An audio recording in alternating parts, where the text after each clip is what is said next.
This is Quent Bilo with introductory comments about process costing. Who would use such a cost system? And brief comments that contrast it to job order costing. We'll see that the flow of costs are very similar to job order costing, same accounts, and similar journal entries. In this discussion, we'll focus on the nature of process cost systems, saving discussions of equivalent units and production cost reports for a separate talk.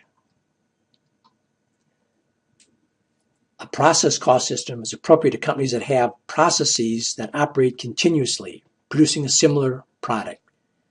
The examples cited include cereal makers, paint manufacturers, steel manufacturers, oil refiners, and producers of soft drinks.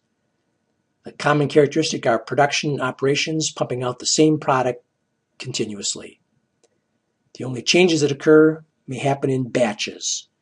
One day the flavor dumped into a blending operation may change, or a different grade of steel is made.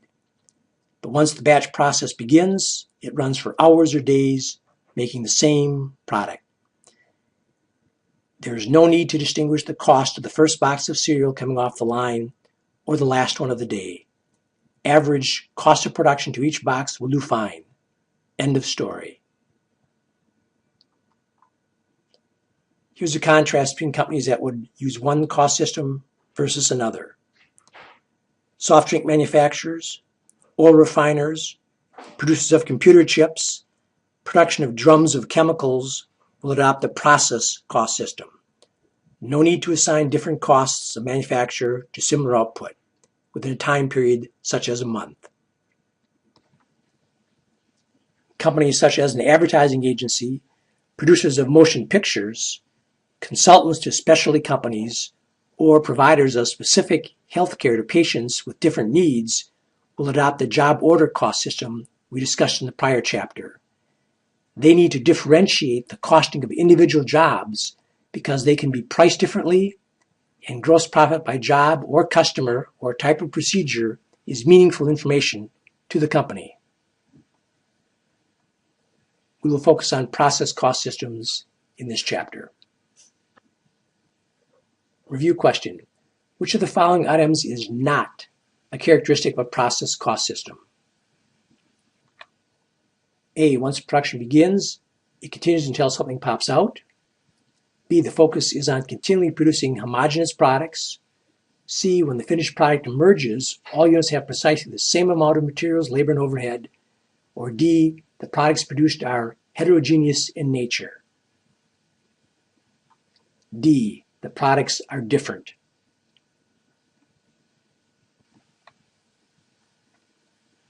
And if we have different products, we will not use a process cost system. Service providers will choose a cost system that meets their needs. If they provide non-routine services to clients such as advertising or consulting, a job order cost system will be adopted. Those service suppliers providing repetitive services with no differences among customers, such as garbage removal, will adopt the process cost system. We've seen that job order cost systems assign costs to each individual job because they have unique characteristics. Profitability can then be tracked separately, whereas companies using a process cost system will track costs through processes. The department is the cost object focus. Production flowing through each department will receive the same cost during a given time period, such as a month. We've seen this diagram previously last chapter. The main difference between cost systems occurs in the work in process inventory account, where costs are initially assigned to product. Are costs assigned to individual jobs, or is the cost object the department that's producing thousands of similar product? Repetitive processes with mass-produced goods will receive the same average cost under a process cost flow system. Now, this average cost might be expected to vary somewhat from month to month because a monthly period is the normal time frame companies use to summarize results of operations. But within that period, the same costs. The process cost system will deliver common, uniform costing to respective departments. No need to distinguish cost of individual items popping off the production line. What's similar between job and process costing? Same three manufacturing cost elements: materials, labor, and overhead. Their initial spending accumulation is the same, and these costs flow through the same accounts. Once production begins, costs flow through work in process inventory, and completed production costs are moved to finished goods and cost of goods sold when sold. Highlighted differences can be more work in process inventory accounts under a process cost system, one for each processing department. Documents collecting costs are different. The point at which costs are summarized will be different, and how unit costs are assigned. Let's contrast these four features side by side. Work in process accounts. Job order system, 1. A process cost system, there can be multiple work in process accounts. Reflects the number of departments. Documents used. Job order cost system, the job cost sheet is king. A process cost system will look at a production cost report. These reports are produced for each processing department. When do we determine the total manufacturing costs? For job order system, for each job as it's completed. If a job's completed at mid-month, we complete the job cost sheet. Process cost systems, each period, time-related, such as a month. Each month will summarize our costs by department. How do we make unit cost computations? For job order system, the cost of job divided by the units produced, which could be one custom job.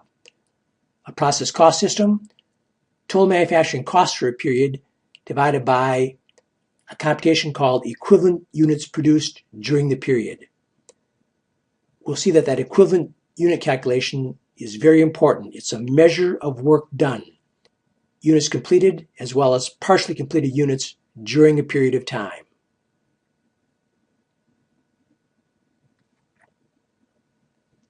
Review question. Indicate which of the following statements is not correct. A, do job order and process cost systems track the same three manufacturing elements, DM, DL, and manufacturing overhead? B, in a job cost system, we only have one work in process account, whereas a process cost system may have multiple WIP accounts. C, manufacturing costs are accumulated the same way in a job order system as in a process cost system. That's initial spending. Or D, manufacturing costs are assigned the same way in a job order and in a process cost system. D is the difference. The assignment of costs are different under one system versus another.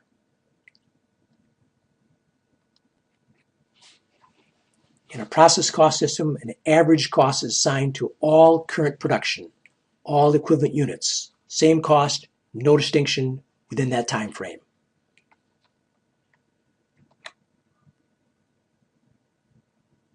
Let's do an exercise. Indicate whether the following statements are true or false. A law firm is likely to use process costing for major lawsuits. False. They could expect the cost of each lawsuit to be different and therefore will use a job order to accumulate them. Number 2, a manufacturer of paintballs is likely to use process costing. True. They'll pop out like popcorn. 3, both job order and process costing determine product costs at the end of a period of time rather than when a product is completed. False. Job order will determine costs when the job is done, which could be at mid-month or some other time. Number 4, process costing does not keep track of manufacturing overhead. False. Here's a generic cost flow for a company that uses a process cost flow system. You'll note similar accounts, accumulating costs, raw materials, labor, manufacturing overhead. The only difference is we'll see 2 separate work in process inventory accounts. Why? because manufacturing in this company consists of two processes, machining and assembly. The machining department sharps, hones, and drills raw materials, whereas the assembly department assembles the packages together. This company will have two separate production cost reports, one for the machining department, one for the assembly department, each month. As materials are requisitioned for the machining department, raw material costs will be assigned to work in process inventory, as will labor, as will manufacturing overhead. When the product is completed in machining and moves on to the assembly department, the second process will transfer the cost of items from one department to another and then pick up additional labor or overhead in the second assembly department.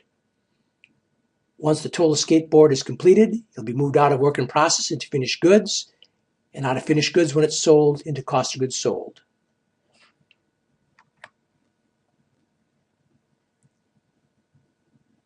As we mentioned, the accumulation of materials, labor, and overhead is the same in process costing as in job order costing.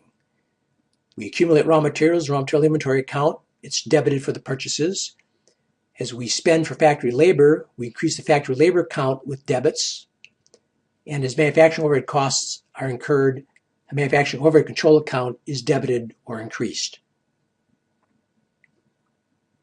What's different is the assignment of these three manufacturing cost elements to the work in process in a process cost system. It's different than a job order system.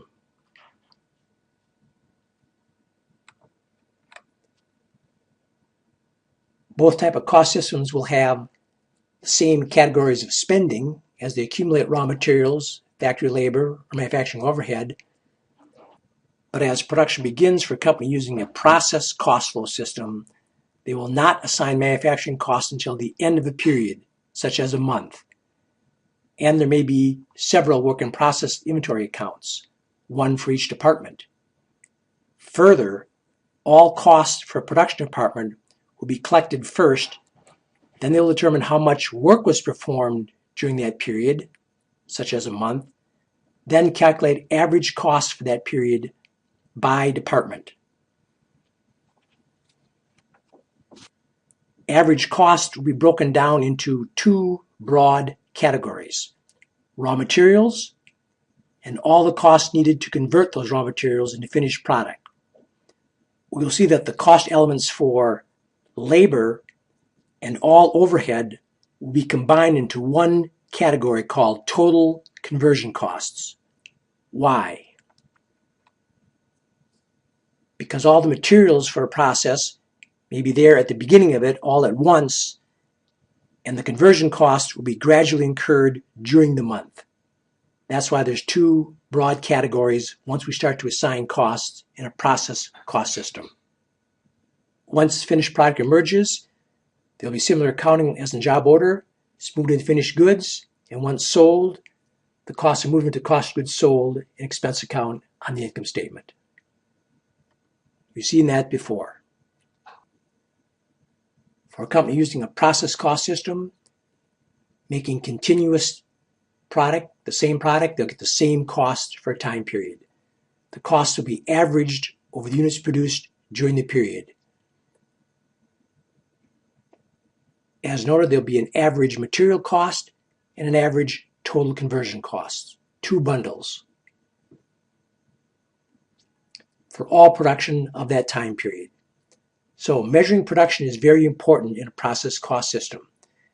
We'll use a calculation called equivalent units, EU, whether the work is completed during the month or not completed.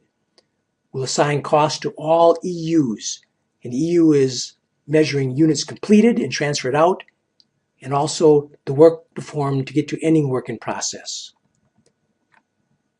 An equivalent unit is a measure of the work performed during a time period, both on units that are finished and transferred out, and also units that are only partially completed and stay in work in process at the end of the month.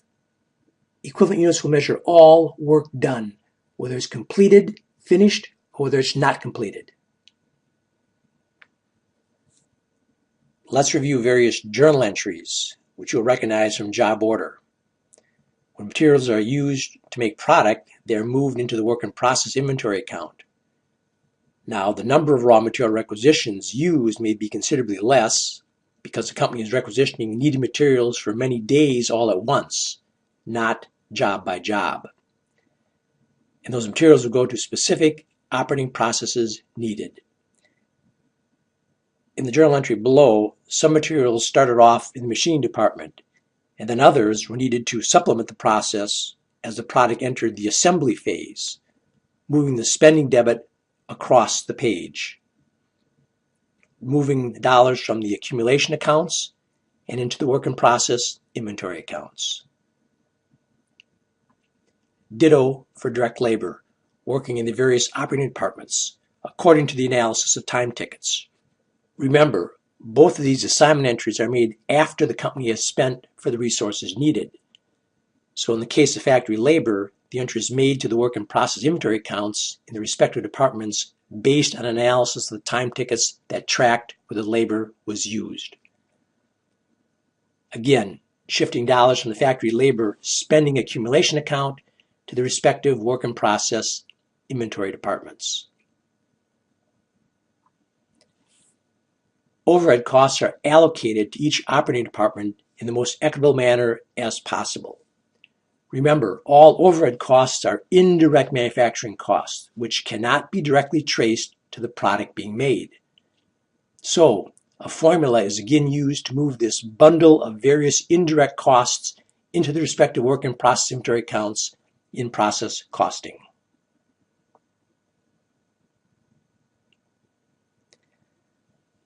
The completed work of one department can become the starting process for the next operation. Costs will then be needed to be transferred, moving the debit out of one work in process inventory account to the next work in process inventory receiving object. And when the last processing department is completed, the transfer will move the total completed costs out of work in process inventory and into the finished goods inventory account. And when the product is sold, the finished goods are given up to the customer, and the manufacturing costs are now taken off the balance sheet and moved into the expense account on the income statement. Cost of goods sold. Review question. In making the journal entry to assign raw material costs used,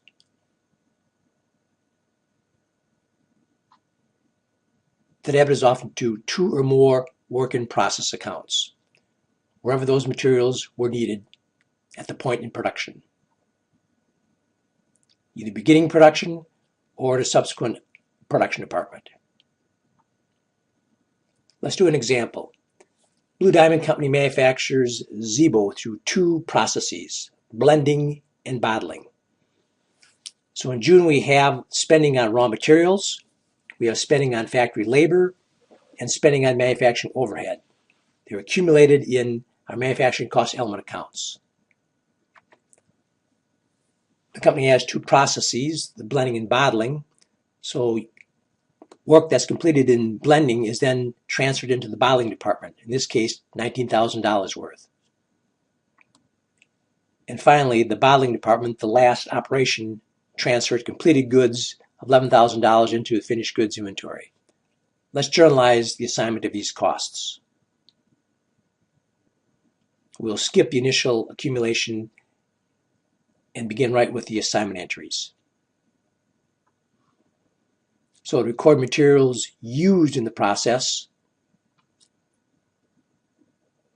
debit work in process blending, increasing that account, debit work in process bottling, increasing that account, and reducing raw materials inventory, $22,000 worth of credit. Again, materials were used at different parts of the process. And as they were, costs were moved out of the accumulation account into the respective work in process department. Assigning factory labor to production. Likewise, debit work in process blending, $12,000, increasing that. Debit work in process bottling department, $5,000, increasing that. And taking the accounts out of our factory labor accumulation account, $17,000, reducing that account. Moving costs into the respective operating departments that use that resource. Assigning overhead costs to production. Allocating overhead costs. We'll debit work in process blending, $6,000. Debit work in process bottling, $2,500. And credit our accumulation account, manufacturing overhead, $8,500. Moving dollars, allocating dollars to the respective operation department based on a formula.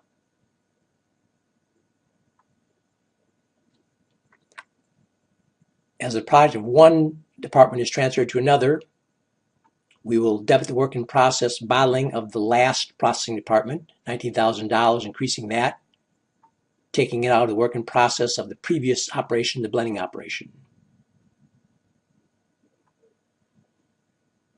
And once units are completed, we'll debit finished goods inventory, $11,000, increasing that account, credit or reduce work in process bottling the last operation. These entries should look familiar.